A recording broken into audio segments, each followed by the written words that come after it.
اللهم صل على سيدنا محمد يا رب صل وسلم دائما أبدا على حبيبي. اللہ تعالیٰ نے موسیٰ علیہ السلام کی پیدائش سے لے کر بنی اسرائیل کی تباہی تک کا واقعہ ترتیب سے بیان کیا ہے. پہلے سورہ نمل مکمل کر لیتا ہوں. اس میں جو سلیمان علیہ السلام کے واقعات ہیں، لوگ کہتے ہیں کہ ہر سال وہی واقعات سنا رہے ہیں، اب کچھ نیا لے کر آؤ. تو بھئی یہ تو قرآن پر اللہ میاں سے بولو کہ اللہ تو ہر دفعہ قرآن میں کوئی نیا ورژن لے آیا کر، نیا واقعہ ہو. تو پھر ہم بھی جب اللہ بار بار وہی سنا رہا ہے تو ہمیں بھی چاہیے کہ بار بار وہی سنیں. کیوں؟ اس لیے کہ نصیحت کی جو چیز ہے نا وہ جرنل نالج کے لیے نہیں سنی جاتی، وہ تو اس لیے کہ تاکہ وہ اسباق جو ان واقعات سے ملتے ہیں بار بار تازہ ہوتے رہیں. سمجھ رہے ہو؟ بار بار کیا ہوتے رہیں؟ وہ تازہ ہوتے رہیں. تو وہ بار بار سنے جائیں گے، بار بار تازہ ہوں گے. جب تک 100% عمل پہ نہیں آتے ہر وقت ہمیں سننے کی ضرورت ہے. تو اللہ تعالیٰ نے ابراہیم علیہ السلام کو جو 2 بیٹے دیے تھے، اسحاق اور اسماعیل. اسحاق علیہ السلام مکہ میں تھے اور اسماعیل علیہ السلام مکہ میں آباد ہوئے اور اسحاق علیہ السلام فلسطین میں، بیت المقدس پھر بعد میں آباد ہوا، شام میں، ارض شام. تو آگے پھر اسحاق علیہ السلام کی اولاد میں پیغمبر پیدا ہوئے ہیں، اسماعیل علیہ السلام، کیا ہو گیا مجھے یار، یعقوب علیہ السلام جن کا نام تھا اسرائیل لقب. پھر ان کے بیٹے تھے یوسف علیہ السلام جو مصر میں تھے. واقعہ بتائیں، مصر چلے گئے تھے، بادشاہ بن گئے تھے.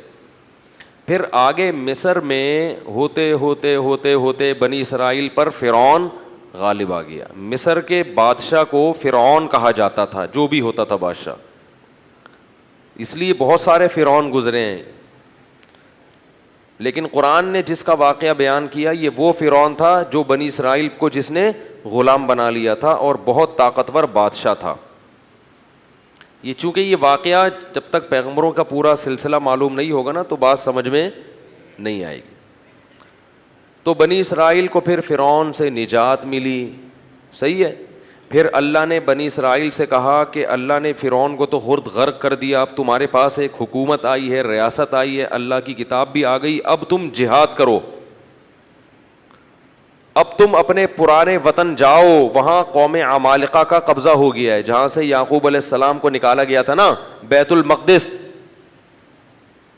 ادخلوا الارض المقدسۃ التی کتب اللہ لکم، ارض مقدس.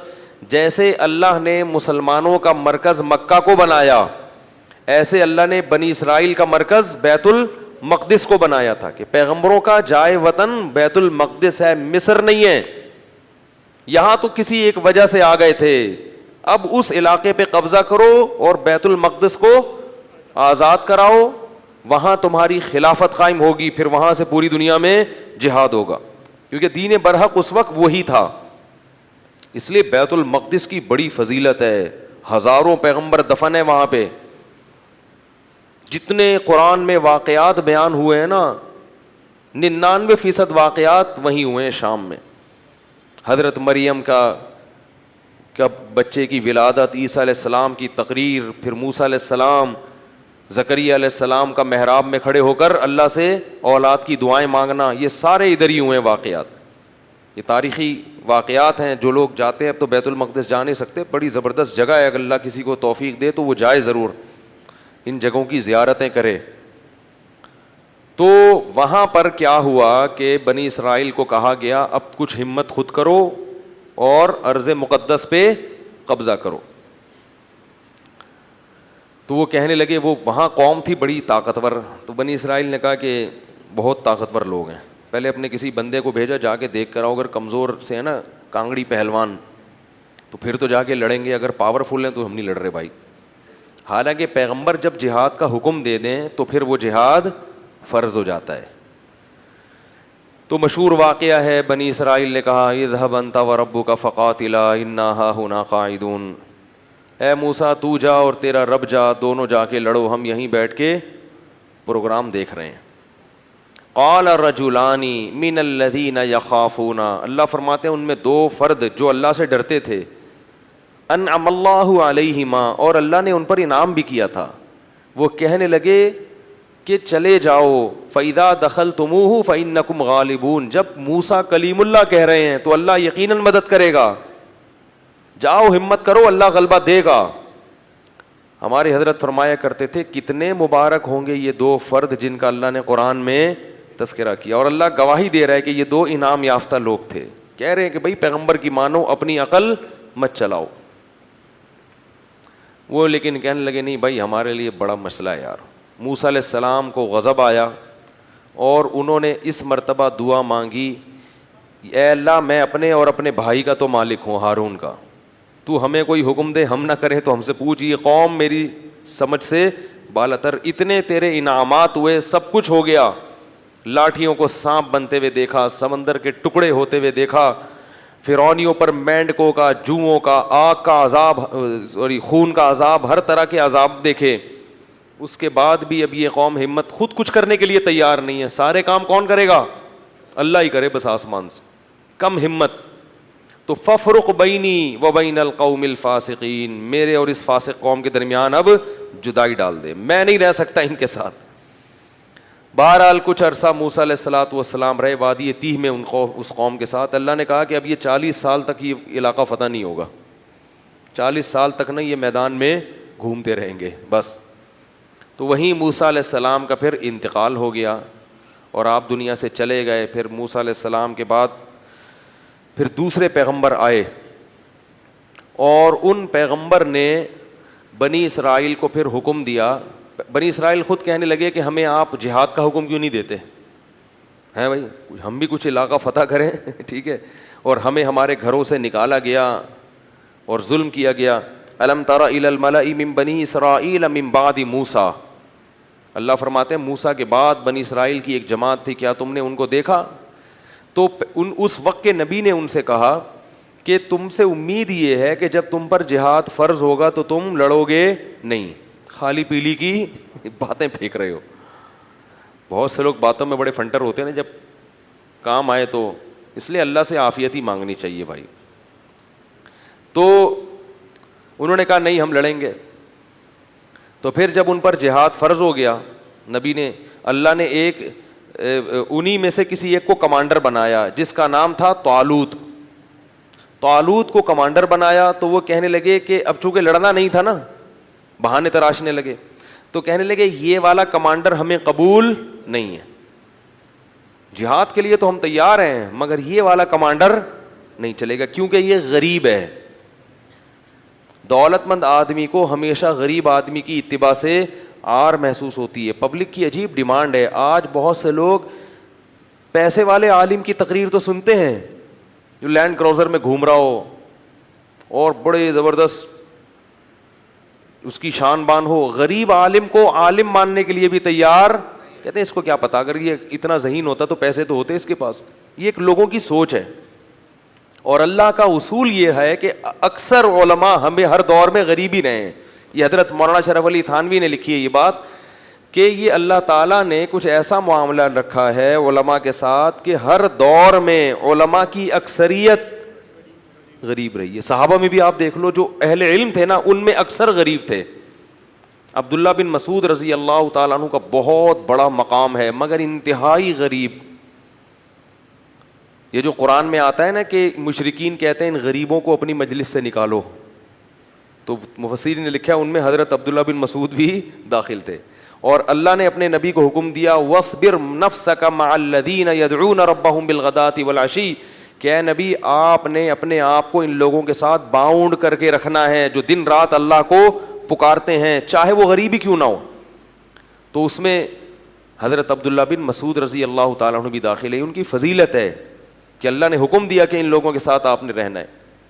حضرت علی غریب تھے، مسکین، پیسے ویسے نہیں تھے، جو پیسہ آتا تھا صدقہ کر دیا کرتے تھے۔ زہد فی الدنیا، دنیا سے بے رغبتی۔ حضرت عثمان مالدار تھے، حضرت عمر بھی غریب تھے۔ تو اور آج بھی علماء کی اکثریت میں کیا ہے؟ غربت. وہ الگ بات ہے کہ اللہ نے اہل حق کو استغنا اتنا دیا ہے کہ غریب ہونے کے باوجود بھی غریب لگتے نہیں ہیں. لوگ قرضے مانگنے آ رہے ہوتے ہیں ان سے. اس کا یہ مطلب نہیں ہے کہ جو مالدار عالم ہے وہ غلط ہے. میں کہہ رہا ہوں کہ اکثر علماء کیا ہوتے ہیں؟ غریب ہوتے ہیں. تو اس لیے میرے بھائی کوئی کسی کے پاس اگر علم ہے، تقویٰ ہے، تو محض اس بیس پر اس کی انسلٹ کرنا یا اس کی عزت نہ کرنا کہ یعنی جو کہتے ہیں نا پیسے تو ہیں نہیں اس کے پاس، تو یہ کوئی اچھمبے کی بات نہیں ہے. البتہ جو عالم غریب ہو مگر لوگوں کی جیبوں پہ نظر رکھتا ہو، غربت کی وجہ سے احساس کمتری کا شکار ہو، وہ پھر عالم نہیں ہے. کیونکہ اس کو اللہ نے جو دولت دی ہے نا علم کی، اسے اس دولت کی قدر نہیں ہے. تو جب خود ہی قدر نہیں ہے تو دوسرا کیوں قدر کرے؟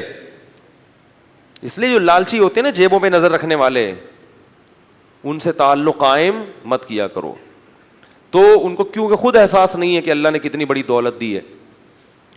تو میں یہ عرض کر رہا تھا، کیا بات کر رہا تھا میں؟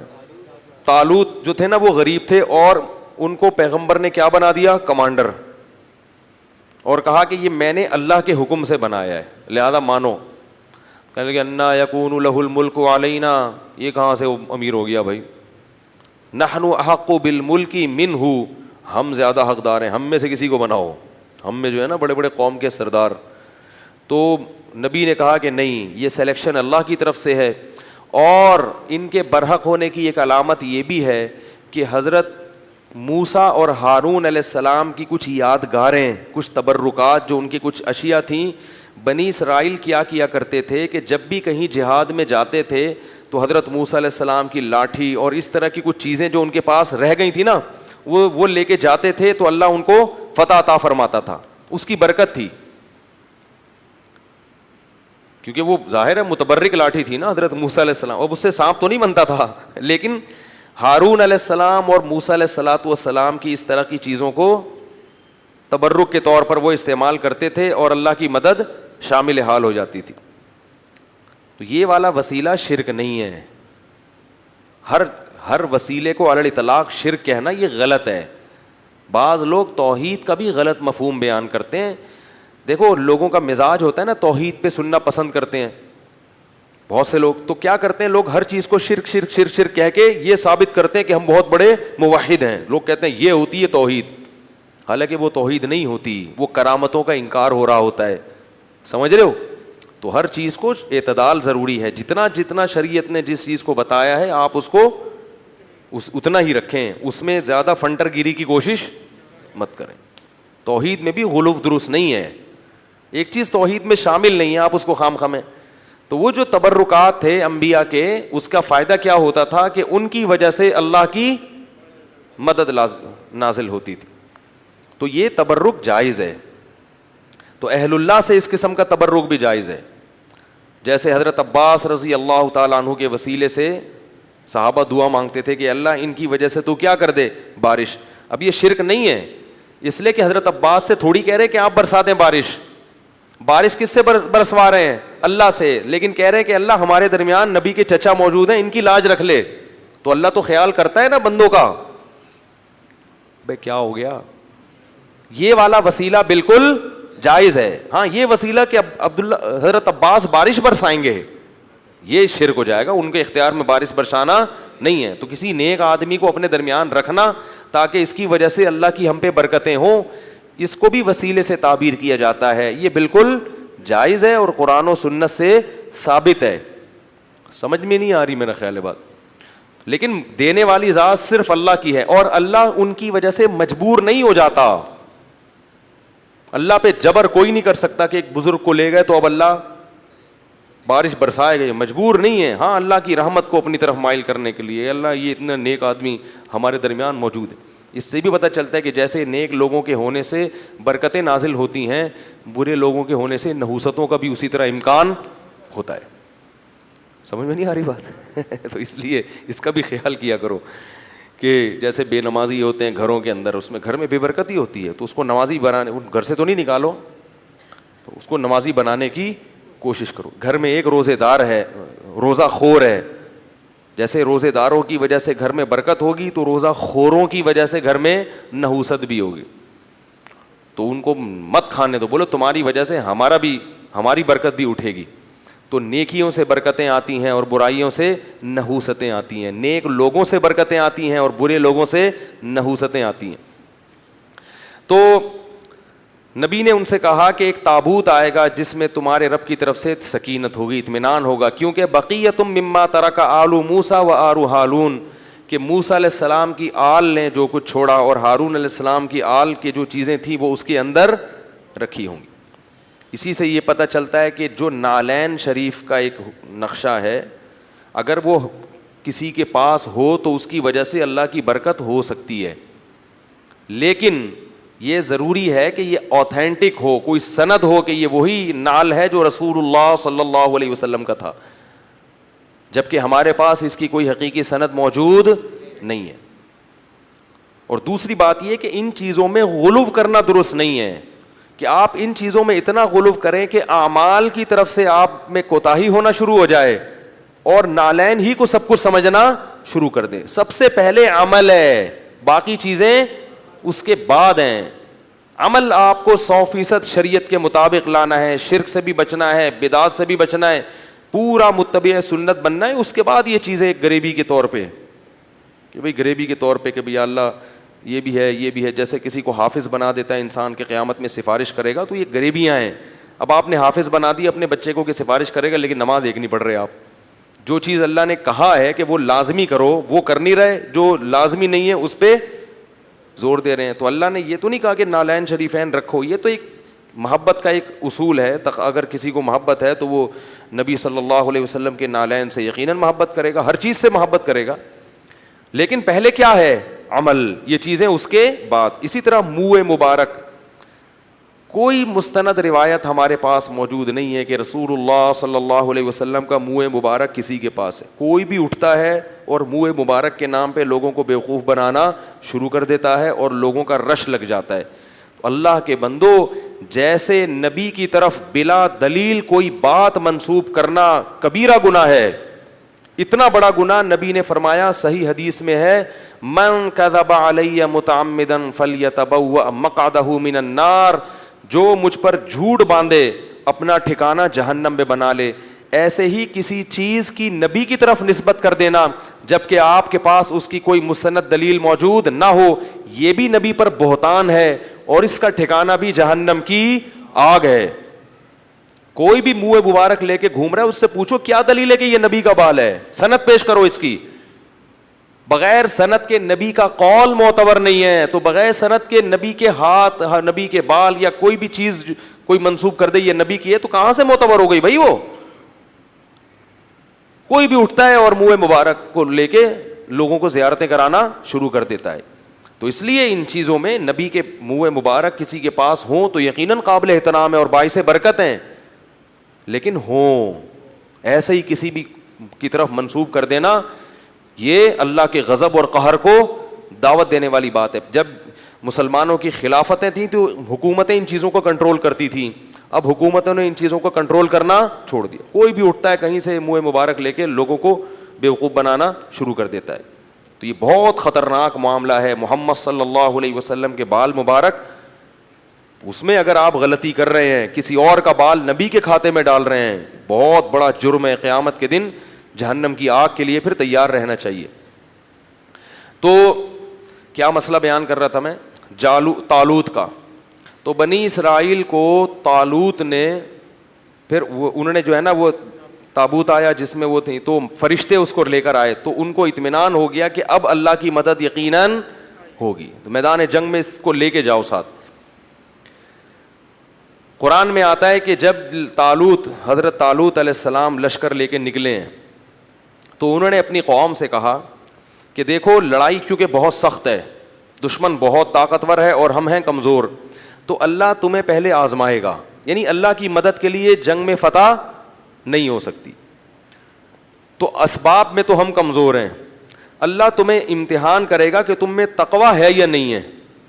اس امتحان میں کامیاب ہو گئے تو جو کامیاب ہوں گے ان کو تو فتح ملے گی, اور جو اس امتحان میں کامیاب نہیں ہوئے وہ کیا کھائیں گے؟ شکست کھا کے بھاگ جائیں گے, وہ لڑنے کی طاقت نہیں رہے گی. اور وہ امتحان یہ ہے کہ تمہیں پیاس لگے گی مگر نہر میں سے کسی نے پانی, بولو بھائی, نہیں پینا.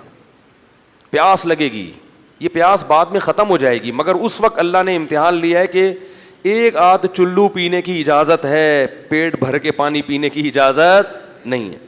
اس میں کامیاب ہو گئے تو لڑنے کی طاقت بھی اللہ دے دے گا تمہیں. قرآن کہتا ہے جب وہ نہر پار کی ہے نا, فشربوا منہ الا قلیلا منہم, تھوڑے سے لوگ تھے جنہوں نے پانی نہیں پیا, پوری قوم نے پی لیا. اتنی اللہ نے نشانیاں دکھائیں, سب کچھ کیا, مگر پھر بھی کیا کر رہے ہیں؟ پیٹ بھر بھر کے کہہ رہے ہیں دیکھا جائے گا یار, دیکھا جائے گا یار. اس کا نقصان کیا ہوا, اس گناہ کی نحوست کیا ہوئی کہ جب سامنے طاقتور لشکر دیکھا اور اس کا کمانڈر تھا جالوت, جو بڑا پہلوان جالوت تھا, جیم کے ساتھ, بہت طاقتور, بہت پہلوان. اس کو دیکھا, اڑے بھائی اس کا قد دیکھو, اس کی باڈی دیکھو, ہے بھائی لگ رہا ہے کسی جم سے آ رہی ہے. اور یہ لوگ دیکھو اتنا بڑا لشکر. تو جنہوں نے پانی پیا تھا نا وہ کہنے لگے لا طاقت لنا اليوم بجالوت وجنودی, آج ہمارے پاس طاقت نہیں ہے جالوت اور اس کے لشکر سے لڑنے کی, یہ نہیں ہو سکتا بھائی. اس سے پتہ چلتا ہے گناہ کرنے سے ہمتیں پست ہو جاتی ہیں. اللہ کی نافرمانی کرنے سے کیا ہوتا ہے؟ ہمتیں پست, کچھ بھی نہیں کر سکتے دنیا میں. اللہ کے لیے کچھ نہیں کر سکتے. پھر لا طاقت لنا اليوم بجالوت وجنودی قال الذين يظنون انهم ملاقو اللہ. اللہ فرماتے ہیں وہ لوگ جن کو اللہ سے ملاقات کی امید تھی کہ ایک دن اللہ کے سامنے کھڑے ہوں گے, اس کا ہمیں بدلہ مل جائے گا, وہ کہنے لگے کہ کم من فئۃ قلیلۃ, دیکھو کتنی ہی بار ایسا ہوا ہے کہ ایک چھوٹی سی جماعت کو اللہ نے بڑی جماعت پر غلبہ دیا ہے. ہمت کرو, کیونکہ پیغمبر کے حکم پہ آئے ہیں ہم. خود سے جب آئیں گے تو دو رائے ہو سکتی ہے نا کہ بھئی صحیح کیا غلط کیا, تو اللہ کہہ رہا ہے تو غلط ہو ہی نہیں سکتا. اور اللہ نے ہمیں شکست دینے کے لیے تھوڑی بلایا ہے, تو اللہ غلبہ دے گا. تو اب جب لڑائی شروع ہوئی ہے تو اتنی زبردست انہوں نے, دشمن نے حملہ کیا کہ قرآن کہتا ہے کہ یہ جو تھوڑے سے لوگ میدان جنگ میں ڈٹے نا, ان کو اندازہ ہو گیا کہ ہمارے قدم یہاں ٹھہر نہیں سکتے, ہم نہیں ٹھہر سکتے. تو اب اللہ سے دعا مانگ رہے ہیں, ربنا افرغ علینا صبرا وثبت اقدامنا وانصرنا علی القوم الکافرین. کیسے عجیب الفاظ ہیں, اے اللہ ہم پر صبر کو انڈیل دے. انڈیلنا کسے کہتے ہیں؟ جیسے بالٹیاں بھر بھر کے پانی کسی کے اوپر ایک تو ہوتا ہے نا ڈالنا, یہ نہیں کہہ رہے اے اللہ ہمیں صبر کی توفیق دے دے, نا نا نا نا, صبر کی توفیق تو چھوٹے موٹے غموں میں ہوتی ہے. یہاں تھوڑا سا صبر نہیں چاہیے, بہت بہت مشکل ہے بھائی, لڑنا بہت مشکل ہے. تو کیا کر کے ہم پر صبر, افراغ عربی میں کہتے ہیں, پانی کہیں سے بھرا ہوا ہو نا برتن میں, وہ پورا آپ کیا کر رہے ہیں کسی کے اوپر ایسے الٹ دیں. ایسے اللہ بالٹیاں بھر بھر کے ہمارے اوپر صبر کو ڈال تو.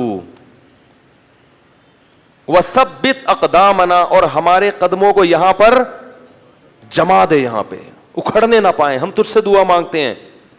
وانصرنا علی القوم الکافرین, اور ان کافروں پر ہمیں ہماری مدد کر. کیسا منظر ہوگا, اور اللہ کو اس طرح سے لڑنے والوں پر کتنا پیار آتا ہوگا. اس لیے یاد رکھو جہاد کی بہت بڑی فضیلت ہے اسلام میں.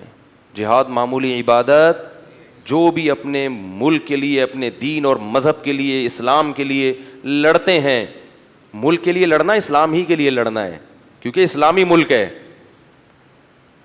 تو جو بھی لڑتے ہیں ان کو معمولی مت سمجھا کرو. جان پیش کرنا اللہ کے سامنے یہ آسان کام نہیں ہے. یہاں کہنا صحیح, فلموں میں جو فائٹنگ ہوتی ہے نا یہ ریئل نہیں ہوتی. اسی ہیرو کو کبھی ریئل لڑائی میں لے جا کے کھڑا کر دو, فوراً بھاگے گا پتلی گلی سے, سمجھ رہے ہو. لاشیں گرتی ہیں, دھماکے ہوتے ہیں, چیتھڑے اڑتے ہیں, آنکھیں جاتی ہیں, ہاتھ پاؤں اڑتے ہیں, ایسا منظر ہوتا ہے جنگ کا. تو وہ کیا کہنے لگے, اے اللہ تو ہمیں قدم یہاں پہ جما دے اور ہم پہ صبر کو انڈیل دے. اللہ کی مدد آئی, وہ تھوڑے سے, کیونکہ اللہ نے اپنے دین کو باقی رکھنا ہے. یہ بھی ختم ہو جاتے ہیں تو بنی اسرائیل تو گئی. ایک قوم کو اللہ نے ہدایت دی تھی, وہ بھی ختم, تو پوری دنیا تو گمراہ تھی. تو اللہ کام ایمان والوں ہی سے لیتے ہیں. بنی اسرائیل تھے بڑے نالائق, مگر تھے تو ایمان والے تو وہی تھے نا. تو بھائی جیسے مرضی ہیں, اللہ کیا کر رہے ہیں کہ بھائی اب ایمان والے تو یہی ہیں نا, اب کافروں سے تھوڑی لوں گا کام. تو جیسے مرضی نالائق ہیں, انہی میں سے نیک لوگ پیدا کروں گا.